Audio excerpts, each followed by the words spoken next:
Humihiling ang Philippine Amusement and Gaming Corporation ng exemption sa ipinatutupad na election ban dahil sa papalapit na barangay at sangguniang kabataan elections. Batay kasi sa Section 261 ng Omnibus Election Code, ipagbabawal ang mga ahensya ng gobyerno na maglabas ng pondo sa loob ng 45 araw bago ang eleksyon.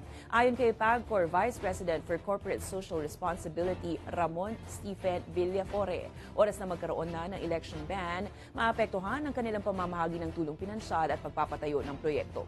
Una nang nakapaghain ng petisyon ng Legal Department ng PAGCOR upang hindi na mapabilang sa naturang kautusan, bagay na pinag-aaralan ngayon ng Commission on Elections.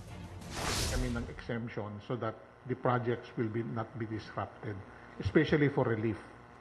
The Mayon is ongoing and we anticipate more typhoons that will enter the country.